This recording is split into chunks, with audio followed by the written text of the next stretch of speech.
Chapter 4, Part 2, page 93. Gogol does not date anyone in high school. He suffers quiet crushes, which he admits to no one, on this girl or that girl with whom he is already friends. He does not attend dances or parties. He and his group of friends, Colin and Jason and Mark, prefer to listen to records together, to Dylan and Clapton and The Who, and read Nietzsche in their spare time. His parents do not find it strange that their son doesn't date. He does not rent a tuxedo for his junior prom. They have never been on a date in their lives, and therefore they see no reason to encourage Gogol, certainly not at his age. Instead, they urge him to join the math team and maintain his A average. His father presses him to pursue engineering, perhaps at MIT. Assured by his grades and his apparent indifference to girls, his parents don't suspect Gogol of being, in his own fumbling way, an American teenager. They don't suspect him, for instance, of smoking pot, which he does from time to time when he and his friends get together to listen to records at one another's homes. They don't suspect him, when he goes to spend the night at a friend's house, of driving to a neighboring town to see the Rocky Horror Picture Show, or into Boston to see bands in Kenmore Square. One Saturday, soon before he is scheduled to take the SAT, his family drives to Connecticut for the weekend, leaving Gogol at home overnight for the first time in his life. It never crosses his parents' minds that instead of taking timed practice tests in his room, Gogol will drive with Colin and Jason and Mark to a party. They are invited by Colin's older brother, who is a freshman at the university where Gogol's father teaches. He dresses for the party as he normally does, in Levi's and boat shoes and a checkered flannel shirt. For all the times he's been to the campus, to visit his father at the engineering department, or for swimming lessons, or to run laps around the track, he has never been in a dorm before.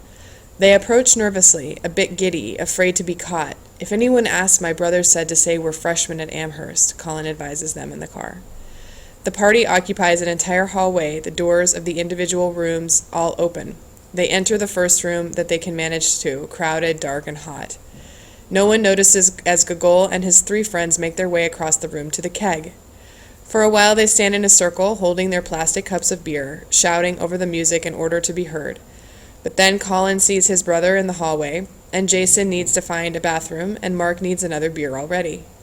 Gogol drifts into the hallway as well. Everyone seems to know everyone else, embroiled in conversations that are impossible to join. Music playing from the different rooms mingles unpleasantly in Gogol's ears. He feels too wholesome in his ripped jeans and t-shirt crowd, fears his hair was too recently washed, and is too neatly combed. And yet it doesn't seem to matter. No one seems to care. At the end of the hallway, he climbs a set of stairs, and at the top there is another hallway equally crowded and loud. In the corner he sees a couple kissing, pressed up against the wall. Instead of pushing his way through the other end of the hallway, he decides to climb another set of stairs. This time the hallway is deserted, an expanse of dark blue carpeting and white wooden doors. The only presence in the space is the sound of muffled music and voices coming from below. He is about to turn back down the staircase when one of the doors opens and a girl emerges, a pretty, slender girl wearing a buttoned-up polka-dot thrift store dress and scuffed Doc Martens. She has short dark brown hair, curving in towards her cheeks and cut in a high fringe over her brow. Her face is heart-shaped, her lips painted a glamorous red. Sorry, Gogol says, am I not supposed to be here? Well, it's technically a girl's floor, the girl says, but that's never stopped a guy before. She studies him thoughtfully, as no other girl has looked at him. You don't go here, do you?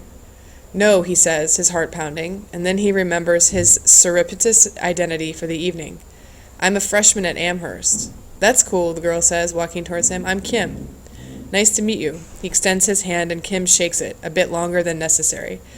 For a moment she looks at him expectantly, then smiles, revealing two front teeth that are slightly overlapping. Come on, she says, I can show you around. They walk together down the staircase. She leads him to a room where she gets herself a beer and he pours himself another. He stands awkwardly at her side as she pauses to say hello to friends. They work their way to a common area where there is a television, a Coke machine, a shabby sofa, and an assortment of chairs. They sit on the sofa, slouching, a considerable space between them. Kim notices a stray pack of cigarettes on the coffee table and lights one. Well, she says, turning to look at him somewhat suspiciously this time. What? Aren't you going to introduce yourself to me? Oh, he says, yeah, but he doesn't want to tell Kim his name. He doesn't want to endure her reaction, to watch her lovely blue eyes grow wide. He wishes there were another name he could use just this once, to get him through the evening.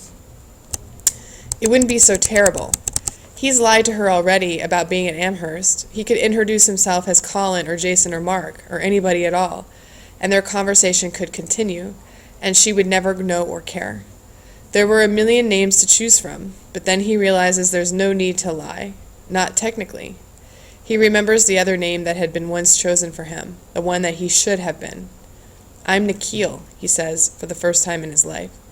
He says it tentatively, his voice sounding strained to his ears, the statement turning without his meaning it into a question. He looks at Kim, his eyebrows furrowed and prepared for her to challenge him or to correct him, to laugh in his face. He holds his breath. His face tingles, whether from triumph or terror he isn't sure. But Kim accepts it gladly. "Nikhil," she says, blowing a thin plume of smoke towards the ceiling. Again she turns to him and smiles. "Nikhil," she repeats. "I've never heard that before. That's a lovely name." They sit a while longer, the conversation continuing. Gogol stunned at how easy it is. His mind floats. He only half listens as Kim talks about her classes, about the town in Connecticut where she's from. He feels at once guilty and exhilarated, protected as if by an invisible shield. Because he knows he will never see her again, he is brave that evening, kissing her lightly on the mouth as she is talking to him, his leg pressing gently against her leg on the sofa, briefly running a hand through her hair. It's the first time he's kissed anyone, the first time he's felt a girl's face and body and breath so close to his own. "I can't believe you kissed her, Gogol," his friends exclaim as they drive home from the party. He shakes his head in a daze. "It wasn't me," he nearly says. But he doesn't tell them that it hadn't been Gogol who'd kissed Kim, that Gogol had nothing to do with it.